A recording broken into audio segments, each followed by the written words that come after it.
Story 1. Ask Chat. Another family had died. A teenager was sitting on front steps and was waiting for police to come. It was Wednesday night, and the dinner was still on the table. There were chicken cutlets with pesto pasta. It was one of the favorite meal of the Benedetti family. The food was cold now, and the pasta had spots of blood. The blood was from the mother of the family. Prosecutors Detective Al Stewart, a former NYPD officer who had retired into what was supposed to be quieter work with the prosecutor's office, pulled up in front of the house. He sat in his car for a moment, popped a couple of breath mints to mask the rum on his breath, then stepped out and made his way toward the home already being turned over by the Hope Police Department. Inside, Officer Garcia greeted him at the door, a new face on the Hope force, but not unfamiliar. Stewart nodded to her as he passed through the mudroom. "If I had a nickel for every time I got called out here to investigate a family murdered by their teenage kid," Stewart muttered, "I'd have 2 nickels, which is weird that it's happened twice." "Even weirder that it happened twice in 1 week," Garcia replied. This was the second family slaughtered in just a few days. Earlier that week, 14-year-old Lucy Ann had been found sitting silently on her porch, a neighbor having called 911 after hearing loud bangs from the house. The bangs, it turned out, were Lucy grabbing her father's shotgun and killing her parents and 3 siblings as they sat in the living room watching Survivor. Stewart and Garcia had been called to that scene too. Enough shared horror to form a quick rapport. "So, what do we have here?" Stewart asked as they stepped into the living room. Joe Benedetti, the father, was slumped in a love seat, his throat slashed wide open. "Here's Dad," Garcia said grimly, pointing. "Neck sliced straight through, then 10 stab wounds to the chest. A couple went through the ribs. He probably started choking on his own blood before the stabbing even began." Joe's face was frozen in a mask of terror and confusion. Stewart couldn't help but imagine what it must have felt like watching someone you love carve you open. "Where's Mum?" he asked. In the kitchen. They moved in. Darlene Benedetti was slumped over the stove. Her throat had been cut, and 10 stab wounds riddled her back. Her skin was beginning to char from the hot pan she'd collapsed onto. Chicken cutlets hissed beside her in the pan, the sizzle mingling with the sickening smell of burned flesh. "Jesus Christ," Stewart muttered, covering his nose. Chicken and burnt human. Not exactly the scent he'd expected when he joined the prosecutor's office. "Let me guess," he said. "Daughter was outside waiting." "Not just waiting," Garcia replied, still holding the knife. "Didn't say a word during the arrest." "Just like Lucy," Stewart said, his voice low. "Monday." Something wasn't sitting right. Hope hadn't had a murder in 5 years. Now they had 7 bodies in 3 days. They started up the stairs toward the daughter's room. Garcia had already told him her name. Maria, age 15, straight A student and a part of the marching band. Her only school infraction had been muttering shit during a 7th grade math test. As they climbed, Stewart paused. A photo on the wall had been turned backward. He flipped it around. A family portrait, Joe, Darlene and Maria in matching white turtlenecks, smiling. But there was someone else in the photo, a little boy. "Garcia," Stewart said slowly, "did you find the boy yet?" "We noticed the photo earlier. One of the neighbors asked about him. No sign of a body." "Fuck me." Stewart rubbed his scalp, an anxious habit he'd developed after shaving his head for the first time. The more overwhelmed he got, the more he rubbed. And the deeper they went into this house, the harder he pressed. They climbed the stairs to Maria's bedroom, Stewart hoping to make some kind of sense out of another family murder. Garcia shot him a look as they reached the door. "Listen," she said, voice low. "I haven't told you this yet, but I want you to see something." The bedroom looked exactly like any other teenager's. Posters on the walls, Polaroids of smiling friends above the headboard, a vanity cluttered with perfume bottles and makeup, clothes scattered across the floor. Nothing in the room screamed homicidal. It was the kind of place where teenage dramas played out over crushes and quizzes, but not murder.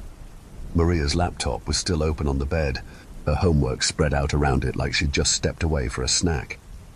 Garcia gestured toward the device. "Take a look at this." She pulled on gloves and tapped the touchpad. No password. "I don't want you to think I'm crazy," she said, turning the screen toward him. "But look." Stewart squinted. "What am I looking at?" The screen showed a text-based conversation, something about algebra, basic stats. "It's Ask Chat," Garcia explained, watching his face. "You don't know what that is?" Stewart raised an eyebrow. "Who the hell is Chat?" Garcia sighed. "The way you do when someone's never heard of TikTok." It's AI, artificial intelligence. You ask it a question, start a conversation, tell it to make a picture. It does it all. The kids are obsessed. Use it for homework, writing assignments, you name it. Stuart nodded slowly. So she's cheating on math. Not exactly motive for a family massacre. Keep reading. Garcia pointed to the screen. The older chats were harmless enough. Maria asking for help solving equations. The tone light, casual. Messages ended with a cheerful text or tism, and Ask Chat always replied in its predictable, polite way, "You're welcome. Anything else I can help with?" But the most recent conversation was off. No emojis, no sign-off. Just a last message from Maria at 6:05 p.m. A question about standard deviation. Then nothing. The screen noted that the chat session ended at 6:25. "That's not normal?" Stuart asked. "No goodbye, no canned AI response, it just stops," Garcia said, her voice tightening. "It doesn't do that. Not unless the system crashes or the conversation was deleted." Stuart finished, leaning in. His pulse quickened, but he wasn't sure why. It was a hunch, a shadow, nothing more. "I thought it was weird too," Garcia said, "until I went back and looked at the photos from Monday." She pulled out her phone and flipped through pictures from the Anne crime scene.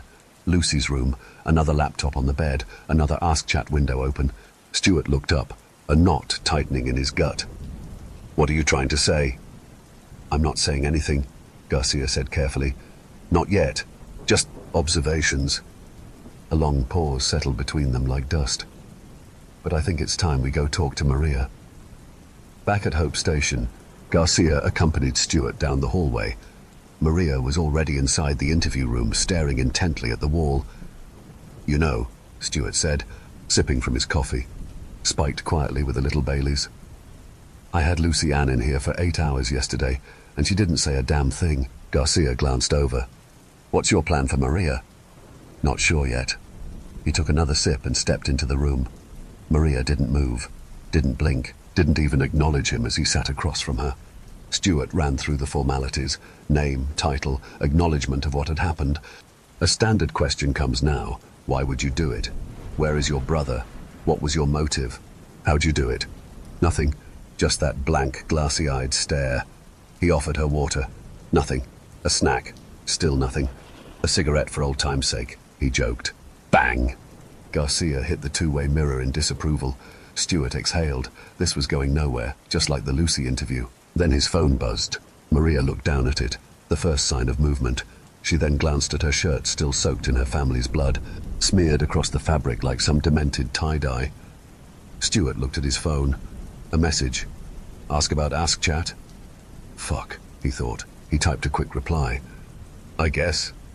Why not? He leaned forward. Maria, what can you tell me about Ask Chat? Maria sat upright like she'd just been shocked. They were waiting for you to ask that question. Stuart stiffened. Shit. Garcia wasn't crazy. What do you mean, they? Ask Chat.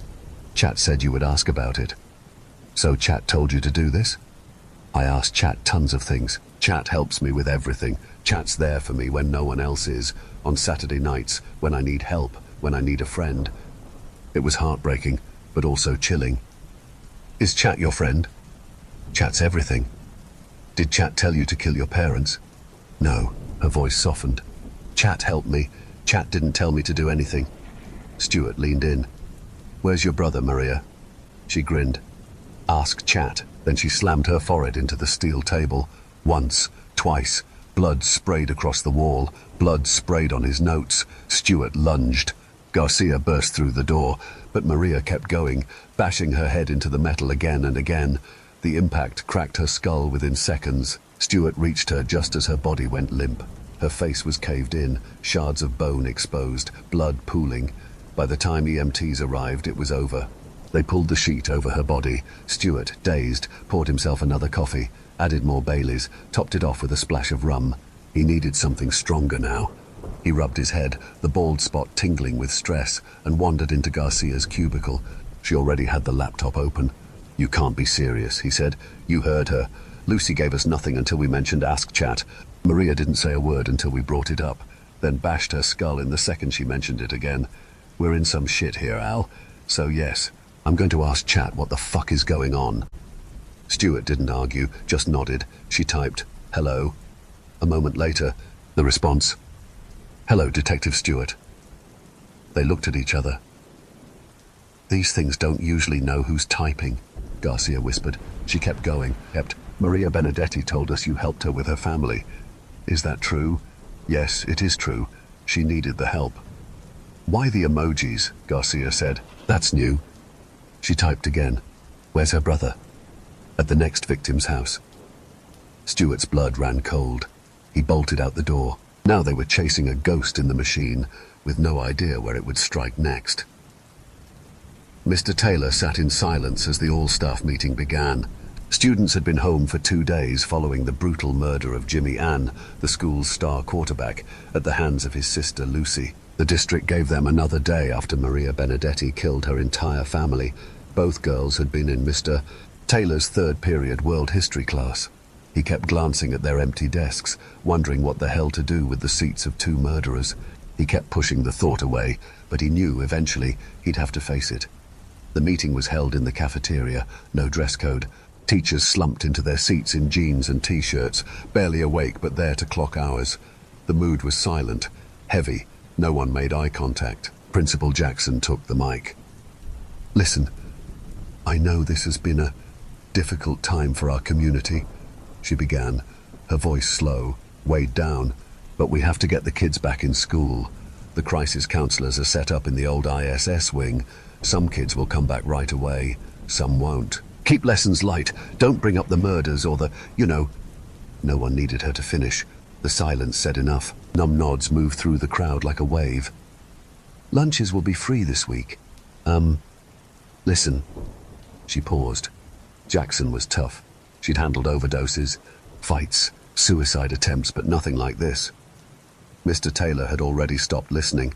His mind drifted. How was he supposed to stand in front of his class and pretend things were okay, pretend they were safe? He didn't give a damn about lesson plans or free lunches.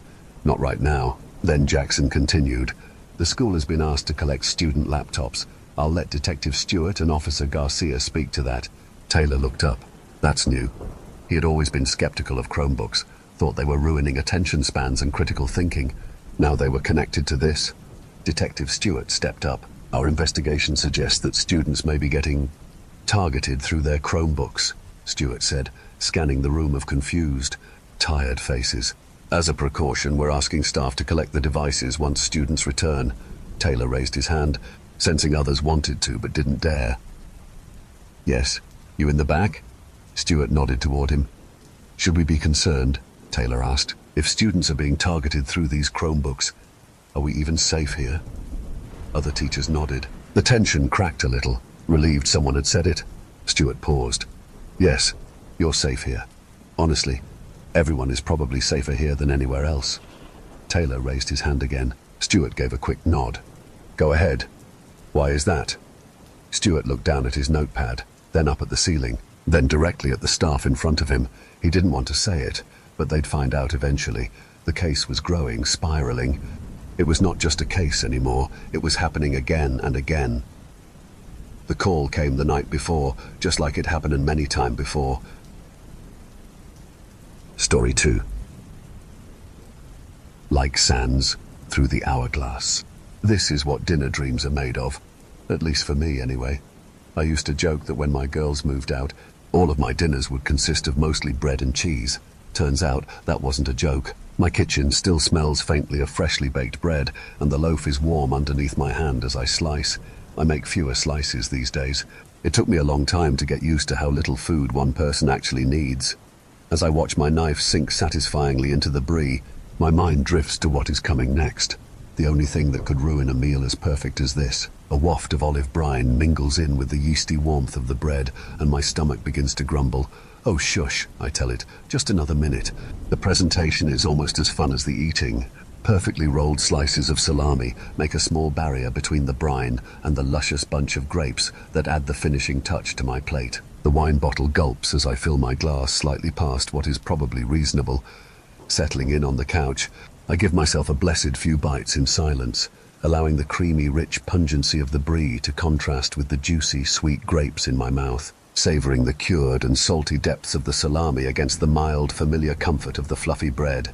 As a retiree living alone, you wouldn't think I would crave moments to savor like I do, but I am trapped in a prison of my own design, and these few quiet moments are all I have before I am locked up for the night. I didn't mean for this to happen. It all started out innocently enough, just a little indulgence to unwind from a long day. I guess that's what all addicts say. Addiction is a tricky beast. It starts out innocently enough. A drink here, a view there, a smoke, a furtive internet search, a touch, a taste, a glance, an occasion, a way to add a little spice and variance to the mind-numbingly sameness of the day-to-day. Then it becomes a little more. Why can't every day be an occasion, you think? I'm alive, I am well, I only have this one life. I may as well enjoy every bit of it while I can, until you lose control. And what once was an intentional choice you made on occasion to remind yourself that you are alive is the only thing that is now keeping you alive. Most addicts don't need to continue their addiction to keep others alive, but I do. I really don't even know how it happened. Slowly, over time, like most things, I guess. Once I retired, things began to happen more quickly, mostly because I had more time to give up. I'm an old lady, living alone, far from my children and grandchildren. What else was there to do? I've been captivated by stories since before I can remember. My mother used to love to tell stories about how I would sit in my room for an hour or more as a baby, just looking at my books. By 4 years old, I had taught myself to read. While the written word was my first love, my obsession with story didn't stop there. Radio shows, whispered adult conversations while the children played, movies. I loved it all and could never get enough. Eventually, my family got a TV. As a voracious reader, TV felt to like an astounding way to bring stories from imagination into the realm of real life. While I never stopped reading, in time, TV sort of became my stories. Quite literally so once televised soap operas began to pop up everywhere.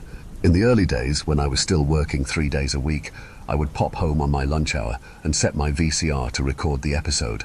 Dennis and me watched the recording together. We also talked about what is actually happening in the show, talked about the characters, and we guess what will happen next. It was an easy way for us to spend time together. When he passed, my stories often felt like the only connection I had left with anyone real at all. I know that sounds silly. He was gone, with or without the show, and despite the physical distance, my family was just a phone call away. But in those early evenings, I still felt so alone. When the depths of my loneliness became too much, I had a living room full of memories and friends in the flip of a switch. That's how things felt at first anyway, before things started to shift and change. I know how this sounds. I sound like a lonely and demented old lady who is too far gone to notice that her mind is slipping. But this isn't that, and I can prove it to you. The sharp sizzle and pop noise of raw meat hitting a hot pan fill the room like surround sound as I prepare our dinner. Pork chops, baked potatoes, and salad. It's a simple meal, but most of these days, I used to believe that when our phase of deep parenting was over, I would have the energy to make elaborate meals full of exotic flavors. But the thing about your children getting older is that you are also getting older. I like getting older. I enjoy the wisdom. Think clear and it gives me confidence. But when we go older, we don't have enough energy. Dennis and I feel the same way. And while our evenings may lack the abundance of noise, joy, and chaos that a house full of children used to bring us even a few short months ago, our days are still filled with work that takes every last bit of energy we can muster. Dennis thinks I don't notice, but I can see the toll his job is beginning to take on him physically. The larger pork chop and potato are for him. The oven sounds as I flip the pork chops, and the ambient white noise of cooking begins anew. I move quickly, removing the potatoes from the oven and setting them aside to cool as I prepare the bagged salad. I aim to get dinner prepared and plate before he walks through the door. Not because this is expected of me, it's not. Simply because I wrecked after a long day of being an introvert in an extrovert's job. I want just a moment to be quiet, to sink into a moment where nothing is being asked me. Outside, I hear a car door shut. It looks like I missed the mark tonight. Hello, dear. This has been his evening greeting to me every night for the last 38 years. I look over to smile at him. Grease smears his work clothes, and I get a whiff of the now familiar acrid scent of hot metal and oil. How was your day?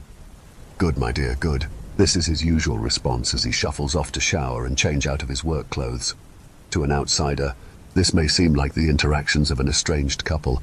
I can assure you it is not. We are complacent. But we are also tired, so very tired. I plate the pork chops, dress the potatoes, and serve our salads. Everything arrives at the table just as Dennis reappears from his shower. "It looks delightful, dear." Another one of his habitual responses, but a genuine compliment nonetheless. We move to sit at the table, but the thought of making small talk or sitting in silence is just more than I can handle this evening. I want a distraction. We both need a distraction. "Let's shake things up. Maybe sit in the living room instead," I blurt. Relief washes over his face. Some days you just need a big fluffy chair to wrap around you while unwind. Powering on the TV, Dennis flips through the channels. Each 2-second snippet of sound blending together to create an odd cacophony of spoken word and music.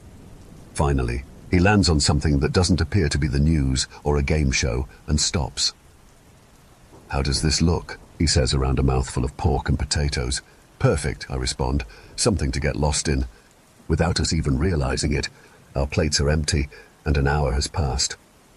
A small flash flickers across the screen as I turn the TV off. "That was captivating," I say by way of breaking the silence. "Agreed. It's got me thinking, if I am ever on life support in a coma, I want you to know it's okay to pull the plug." "Well, let's hope that never happens," I counter as we gather our plates and head to clean up the kitchen. What I really just cannot believe is the way that Hope character didn't even question that kiss. I know, my dear, if we ever found ourselves in a similar situation, And suddenly, we had enough energy to talk all night, chatting and gossiping our way through dishes, around toothbrushes, and through closed shower doors. I remember laughing as we fell asleep on that night. "Let's do this every night." Dennis sighed as he drifted off. Agreed. Eating, watching, and talking becomes our new nightly ritual. It felt like a new way to connect. Eventually we both retire. At first nothing really changes, but as the days of nothing new stretch out before us, we become even further enmeshed in the story of the characters playing out on screen. It wasn't long before we both found our social lives again.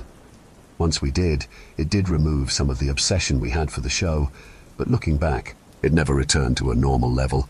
Everyone knew that evening plans were always a no for us. We had our story to watch.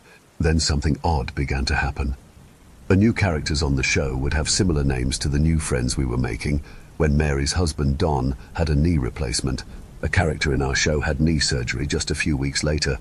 Only he didn't recover and lost his ability to walk. It is a soap opera, you know. When our daughter announces that she is having a baby, the main character's daughter does the same. At first, these just seemed like fun little coincidences that we would laugh about later. But as time went on, these coincidences become more closely timed to our real life. Instead of these chance mirrors happening a few weeks after their real-life occurrence, it's down to mere days. Our grandchild was born. 2 days later, the grandchild on the show was born. We attend a fundraising event. A few nights later, the entire episode is centered around a fundraising event. We both felt that thins way more than a little weird, but we had no idea what was happening. We figured, you buy a Ford, suddenly you see Fords everywhere. A mere trick of our minds, until the show stopped mirroring our life and began predicting it instead. It started small, just like the mirroring. If there was car trouble on the show, I would have car trouble in the next day or two. If there was car trouble on the show, I would have car trouble in the next day or two. If someone was rushed to the ER, one of our friends had a minor medical emergency. Then the stakes got higher. When the main character in the show got terminally ill, Dennis was diagnosed with pancreatic cancer. Every new development on the show ushered in a new development in Dennis's illness. What had once been a way for us to connect had become a way for us to try to predict how much time we had left together. As Dennis progressed into a downward spiral, watching seemed to be the only normal thing we had to hang on to. But late-stage illness doesn't always allow clinging to precious routines and schedules. On the night that we felt far too strung out, physically and emotionally, to watch, Dennis passed. And that's when I knew there is more than serendipity at play. It's been 5 years now, and I still don't dare skip a single run of my story. It is as much a part of my routine as drinking water or brushing my teeth. It's essential. It keeps me connected to Dennis and keeps my social circle running. It kept me running in those early and dark days of being alone. Yesterday, I went to the library to meet some ladies for our weekly knitting circle. As evening drew near, some of my friends decided to go out to dinner. "Grace, would you like to come?" said my dear friend Dorothy. "Thanks to you, but I cannot." Still watching your stories, huh? Yep, old dogs and new tricks, you know. You know, it's just occurred to me that I've never asked you what it's called. I gaze into my friend's sweet and smiling eyes and answer. As the words form on my lips, a feeling of sick washes over me, like I'm telling a secret I promised not tell. Still smiling, she says, "Huh, I've never heard of that one." As it turns out, none of the ladies had. This did nothing to soothe my sense of unease. When I arrived home, I couldn't stop thinking about how no one seemed to have ever heard of the show that has quite literally shaped the last several years of my life. The way the show has trapped me into a tangled web of codependency, addiction, and imprisonment. My mind bubbles with the implications as I sat down with my dinner and clicked on the TV. Just as I begin to think of telling someone, anyone, this story in the hopes of breaking free, one of the characters quipped from my TV, "And this is what dinner dreams are made of." Story 3. The nightmare. Billy can't sleep, for he knows what could happen to him during the dozing hours if he succumbs. He tries everything, like opening the large window, but that just lets the sound of the night and the hypnotic beat of the rain to lull him into a trance. He tries to read his comic by torchlight, but the batteries are soon empty, and the colourful pages tell of a plot that's pants. He lies there listening to downstairs, where muffled voices sing, his dad Barley able to stand from drink, his mother giving him one more chance. He glances at his clock, the superhero hands nearly reaching 12. For a while he watches the landing light play tricks with the shadows. Then the heavy beat of his dad, Mum behind as they climb the threadbare carpet to bed in oblivion. Bed springs creak, and then a groan and a loud snoring soon ensures. The darkness has a life of its own, thick swirls of dusts, shadows dancing on the ceiling. Laying there, he remembers what his cousin said only weeks ago when he laughed at Billy's fear of spiders. They only come out at night, at the darkest part of the night. And that's not all. Apparently you eat so many spiders with your mouth open while you sleep. Lying there, he goes rigid as he's sure there's a thin gossamer of fine web circulating downwards, but he can't be sure. It's the shadows that make the pupil of the eye dilate as it tries hard to focus. Twisting the covers, he turns away to look in the other direction. Squinting, he makes out a gaudy clown smiling, his neck hanging at a grotesque angle. Spider-Man tussles with the Hulk amid an explosion of white brick Lego. Then he hears it, a low murmuring just out of reach. A stack of book falls over, causing him to jump, his eyes wide as dinner plates as he pulls the covers around his head. He knows that tonight he's out there and is more hungry than before. Closing his eyes, he recites a prayer, a mantra to protect himself. He pictures it slithering through the deserted alleyways and side streets, always on the hunt for boys and girls just like him. Cautiously, he climbs out from the bed, pulling the curtains open to reveal the inky beyond. In the distance, a train rumbles. A car door slams and a couple of cats fight over scraps. Pools of streetlight fights hard to illuminate the gloom of the night. "Go to sleep, Billy," he hears his mum shout. Not for the first time, he wonders how his mum knows he's still awake. Shutting the window, he senses him. He's not far away, he just needs to wait till Billy gives in and sleeps. He pictures him standing, a statue amongst the shadows, the early hours drizzle running down his hideous face. He knows no compassion, no remorse. All he knows is the hunt and that he must be fed. The nights are getting longer now they've moved to the early stages of winter, and while the city sleeps, he is fed. Billy knows all this, don't know how, but he does. Because he has seen him when he has the nightmares of the man with the black hood. Last time he saw him, he wasn't alone. His best friend Harry was with him, and the pair had got trapped by the minimart and the Tower Heights estate where they both lived. He kept on shouting in his head, "Don't be scared. This is just a dream. He can't hurt me." "Billy! He's got me in some kind of mental grip. I can't escape. Run!" For a moment he's transfixed by his friend's plight. Harry is stock still, a mauve halo of light surrounding him. Torn, he is just about to run when he wakes up in bed, cold sweat running down his face in the early morning sunlight playing across his face. Thank God that was just a dream, he thinks, getting dressed and bolting round to see Harry to tell him about the dream. Arriving is stopped by the huge figure of Harry's dad. "Whoa there, cowboy, not so fast. Harry's gone missing, he's gone." For the first time, Billy sees a grown man cry. "Sorry, Mr. Martin, I haven't since yesterday at school," is all he can utter before saying, "What do you mean he's gone?" "He left this message behind," he said, passing over with trembling hands. Taking the piece of paper, he reads, "Can't live this life anymore. Love you all, and extra love to Pam Stock for believing my dream." With shaking hands, he holds the message and doesn't understand what the hell is going on. For once, he has totally lost the plot. Then he's lying back in bed, listening to the heavy beat of his heart. Looking at the clock, 1:10. He must have drifted off momentarily. Then the house shakes as someone thuds the front doors 4 times, loud, confident knocks that sends chills up Billy's spine. The noise of the house is absolute quiet. Surely that would have woken his parents, that knocking. He climbs out of bed as slowly as possible and in his Batman pajamas creeps around and puts an eyeball to the crack in the door. Jumping, he starts to cross the landing when 4 loud knocks reverberate again. Reaching his mum and dad's room, he runs into the room and launches himself onto the bed to their safety. But instead of his parents, 2 molted skeletons lie under a blanket of glossy fine web. "Oh, Billy boy, come out and let's play," the voice says from the bottom of the stairs. The voice is almost childlike and sweet as syrup. He's in the house at the bottom of the stairs looking up. "Billy, give yourself up and let me eat your soul in fear," the voice booms up to Billy. "What have you done to my mum and dad?" Billy asks. "They are merely sleeping," the voice replies.